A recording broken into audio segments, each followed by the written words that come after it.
Chapter 12. Religious Fools. Having lost time conversing with Troy, Dark Sparrow had a lot of ground to cover. Following Arlo past the auditorium and pillars, she noticed a sign pointing left for the infirmary. Arlo and Trinity descended underground. Flames were barely visible as the torches in the corridor were almost burned out. Finding herself in a dark maze, Dark Sparrow saw hall after hall in all directions. She also saw the same cobblestone walls and did not know where to go or what direction Arlo went. Hearing a sound coming from a room, Dark Sparrow slowly approached, cautiously ready to observe. Looking inside a room, she saw a video of Marcus Johnson in an interrogation room being intimidated by Agent Cameron Banks and Dr. Alexander Saldek. "It is all right to talk to me, Marcus. I am a trained psychiatrist. Think about what he is asking, seeing as your work has sparked such interest." Maxwell Turner barged in. "No more questions for my client. This interrogation is over. Lawyers always interrupt investigations. I will see your tranquility at another investigation, Mr. Turner," Dr. Alexander Saldek responded calmly. Distracted by the film, Dark Sparrow felt a hand placed on her left shoulder. The forearm opposite applied pressure, executing a rear naked choke. Dark Sparrow put both hands on the forearm and pulled it against her breasts, opening a mild gap, giving her room to breathe. Moving quickly, she grabbed her opponent's back and sharply executed a solid submission by way of rear naked choke. Dark Sparrow's attacker, a ruby cult-like mystic, tapped against her forearm, indicating submission. Ignoring a panicky request, Dark Sparrow squeezed tighter until her assailant was choked unconscious. "Comatose bitch," Dark Sparrow whispered as she dragged the body into the room, closing the solid hardwood door behind her. Removing the robes and iron mask, she revealed her attacker as Cameron Banks, Rubervale prison warden, a cult shop owner, and FBI agent. How could this be? Getting dressed in his robes and red iron mask, Dark Sparrow placed the videotape evidence into her fanny pack. Continuing onward, looking for Arlo, she completely ignored Cameron's bloodshot eyes and the deep tears in the skin of his bleeding throat. Running down a corridor, she could hear easily a dozen footsteps and a familiar organ playing. The hearing aid helped her to hear a group of people talking. Approaching a very large room with other ruby and amethyst cult-like mystics gathered around Trinity and Arlo, Dark Sparrow noted that they all wore the same type of iron mask covering their faces. A few wore witches' hats, most likely the women. Casually walking through the crowd, Dark Sparrow witnessed one member playing creepy music on the organ. "This organ has 100 pipes sending chills down my spine. It is the same type of organ I was made to clean after Sunday school by Mr. Smith. Sir Leviticus Smith is the same man I saw before coming here. I must ask myself, why did I come to this planet, besides my infatuation with Maxwell and money?" Placing the glasses from Trinity's demonstration on her face while keeping herself hidden among the cult, Dark Sparrow noted that this pair of magic viewing glasses had only the left lens intact, enabling her to see magic. The hearing aid protected her thoughts from telepaths. She saw a red and white aura around each ruby cult-like mystic, and each amethyst cult-like mystic had a white, red, and blue aura. Each aura had a slight difference in its illumination. What could possibly go wrong when Trinity, Arlo, and 7 other mystics have a more distinct purple aura? Arlo healed Trinity with divine magic, yet his aura and the other 7 dim auras looked vastly dimmer than hers, even though Trinity was the one who'd exhausted her mana. "Mana exhaustion is very risky, Trinity. I am glad that you are all right. You're putting on a good show. Even our queen respects your rightful place to succeed her. Replenish your mana from these," Arlo insisted, opening his hands, which were filled with gemstones. "Arlo must have a place worth stealing from. I could be set for life with his grand fortune and get away from my life of petty theft." All cult-like mystics clapped upon seeing Trinity absorbing mana from the gemstones. Trinity stood stronger than she had earlier. Dark Sparrow counted 20 ruby and 12 amethyst cult-like mystics in the room, not including Arlo and Trinity. As the head of divine magic over the years, Sir Leviticus Smith has shared with us religions from around Earth, giving us all an opportunity to truly embrace another side of diversity. With xenomorphic encounters and planet coordinates, we use sorcery to open portals to other planets at their natural points of access. Cameron Banks and his father, Trevor, have created an exclusive covenant dedicated to summoning rare beasts from anywhere in the universe to your current location, Arlo announced proudly. All you need to do is sign your name in your blood on this exclusive scroll and then earn a beast's respect to share a bloodstone. Once you enter into this covenant, you will receive burn mark tattoos on both wrists. Trevor's book on mythical beasts is real. Leads to the cyborg also lead toward a cult. I should have killed Cameron if this is what they want to bring home to Nankin City. Channeling purple mana around a black stone, Arlo clapped his hands together, shouting out, "Rapscallion devil, I summon thee." Arlo opened a purple portal gyrating counterclockwise, summoning an ugly devil with red skin, long rabbit ears, and cone-shaped razor fingers, toes, teeth, and tail tip. His fingers and toes shone grey with self-lubricating oil. First thing, Trinity, fight him and make him respect you as princess. Rapscallion devil licked his slithery tongue around his lips and blew Trinity a wet kiss. Trinity stood in traditional karate stance, ready to fight. "I will close my eyes while you have the first attack, Ginger," the beast said. Trinity immediately used her psionic powers to surround Rapscallion devil with a psionic prison cube with 9 tiny square gaps on each side. She closed her eyes. The prison turned from blue to purple, trapping Rapscallion devil. With a flick of his greasy fingers, Rapscallion devil bent open the center square bars, opening the mystic prison cube. "What do you think of my self-lubrication trick, sweetheart?" Blindsiding him from behind, Trinity's fission clone surrounded him with 3 more psionic prison cubes. Then she enhanced the psionic prisons with a ball of dark purple energy. Ever played women's volleyball?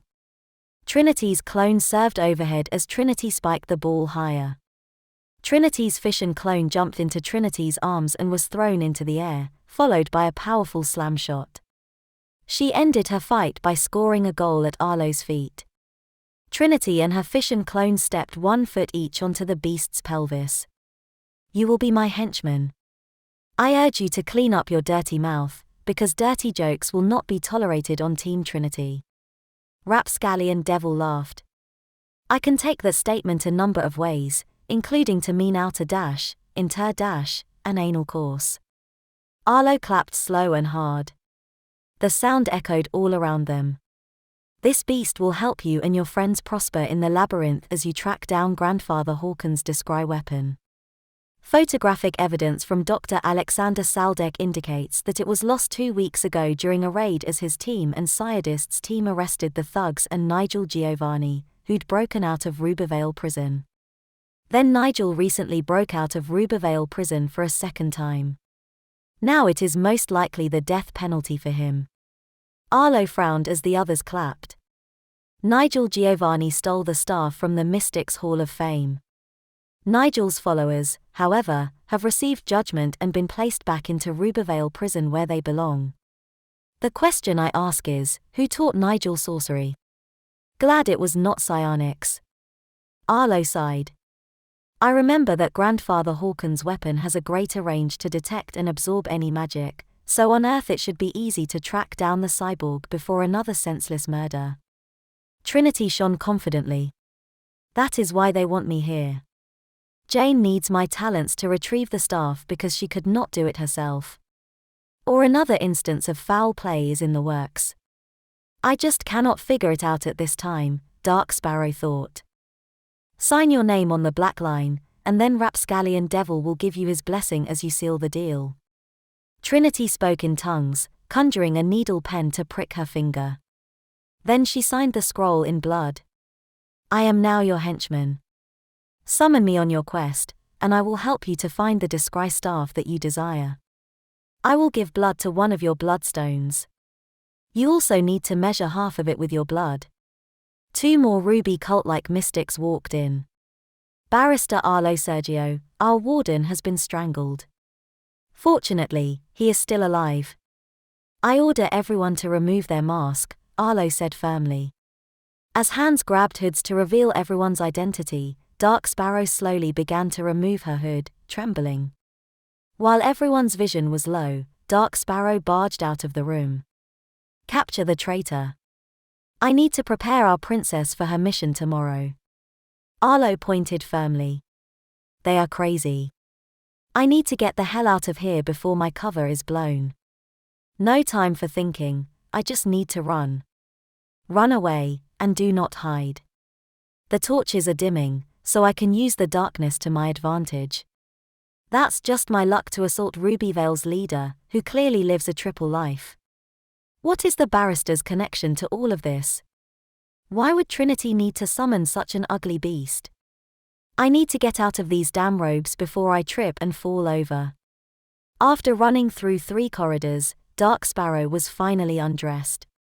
Taking a right turn followed by a left turn, she could hear that only 2 foes were close behind. Luckily, I can hear from farther distances thanks to whoever gave me the hearing aid. At a 3-way intersection pitch black from floor to ceiling, Dark Sparrow jumped and held onto the cobblestone ceiling with her fingertips. She dug in harder, struggling to keep her grip. Where did he go? One of the voices asked.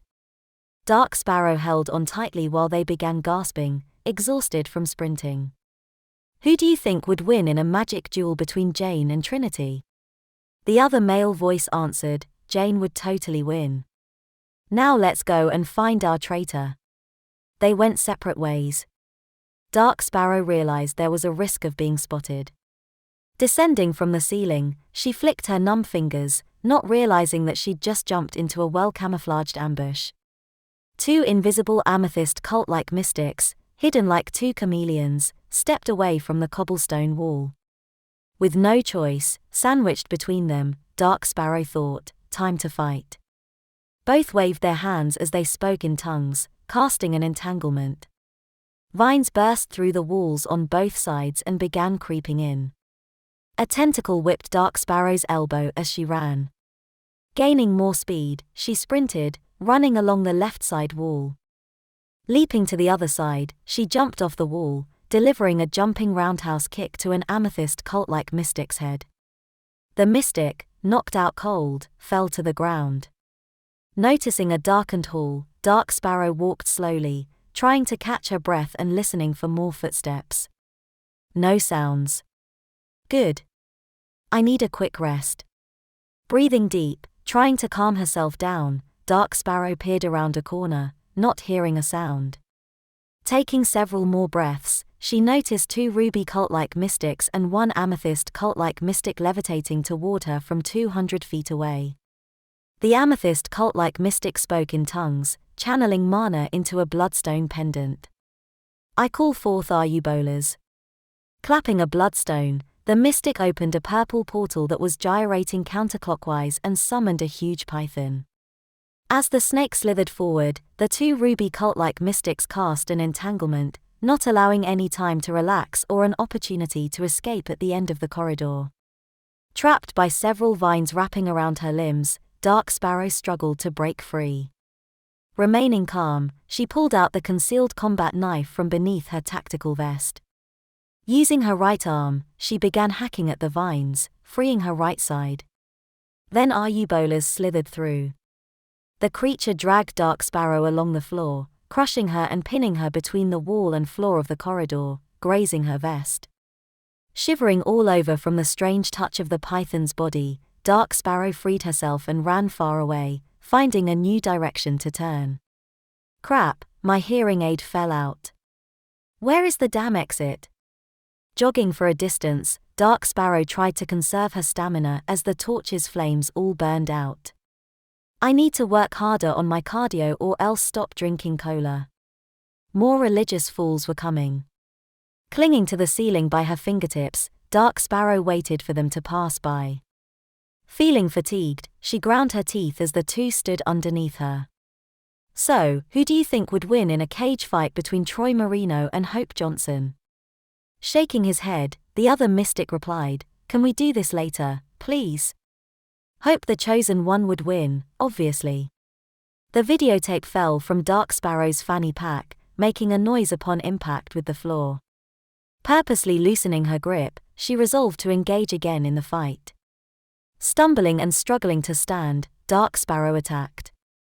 With a jab and a cross, she stumbled, overextending her hook and finishing with a reverse elbow, which bent the red iron mask against her attacker's face.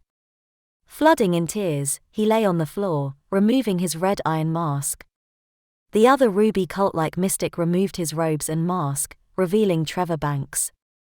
Ready for a real fight, traitor? Or would you rather join us? Dark Sparrow executed a jumping knee kick, a front kick, and a side kick, before stepping through and delivering a crescent kick as Trevor stepped back, out of harm's way. I honestly thought you would become one of us. Such a waste. You would have made a fantastic mystic. I bet you would have tested psionic positive.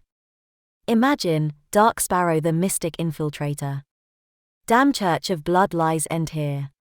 Laughing manically, Trevor said, you hide behind that ridiculous name. Unresolved family issues?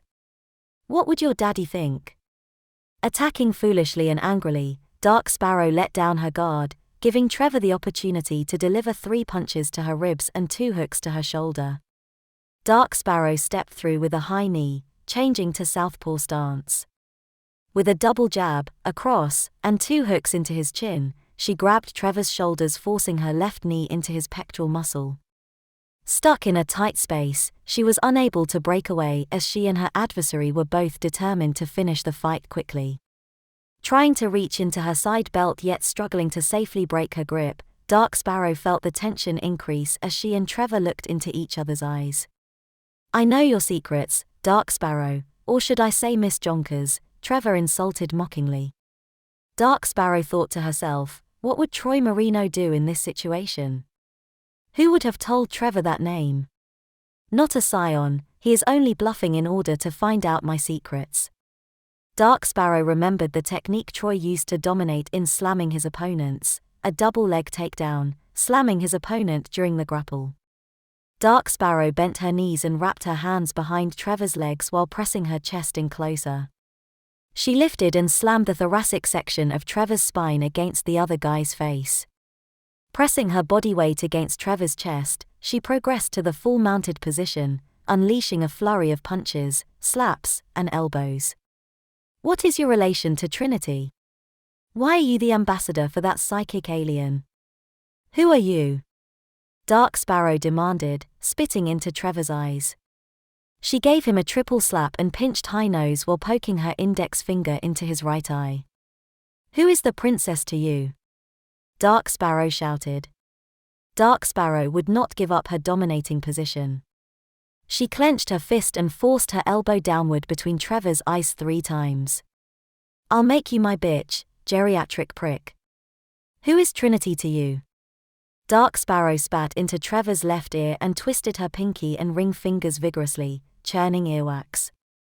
My granddaughter, Trevor shouted. Then he blacked out, heavily bleeding from a 5-inch by 3-inch tear between his eyes. Standing up, Dark Sparrow placed the broken video into her fanny pack. Hearing someone coming from around the corner, she stomped on Trevor's face, leaving him to bleed. Unclipping her pepper spray, she was ready to blind whoever stepped near. Seeing a shadow, she watched from around the corner as it moved toward her. She moved in closer to the wall and away from Trevor so whoever was coming would not see him. Once the figure was close enough, she jumped out, spraying pepper spray directly into Maxwell's eyes. What is your problem? Turning around, Maxwell ran straight toward what little light was shining through, leading to an exit. Dark Sparrow followed Maxwell only to see many faces glaring at her in disgust. Leviticus grabbed Dark Sparrow's wrists, handcuffing them behind her back. You have the right to remain silent. Anything you say will be used against you in Amethyst University's court of law. You have the right to be represented by up to 3 attorneys or support persons. If the princess will accept, she can represent you as one of your 3 defense attorneys. Queen Vedic used her divine magic from her palms to heal Maxwell's eyes. Trinity and Jane glared at Dark Sparrow in disgust. For heaven's sake. A crazy underground religion was founded by Cameron and Trevor, the ambassador who stood by Scientist, the ugly four-armed alien. He admitted to being your grandfather whom you thought was dead, Trinity.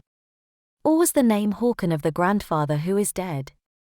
Not to forget that your so-called barrister has the princess joining this blood cult, Dark Sparrow growled angrily. Hundreds held out their wrists, revealing the same tattoos on their wrists. Tough crowd. What if this is a religious issue connected to the cyborg invader? You all interrupt my investigation to arrest me? Come on, Trinity, how do you think I feel to be begging because I feel frightened by what I don't understand? Help me, Trinity, Dark Sparrow begged in frustration. Troy unclipped Dark Sparrow's gear, removing all weapons from the pouches and her vest. All evidence is up to you now, Troy Marino. For everyone at NEV, you now must be the pure-hearted hero Nankin City deserves.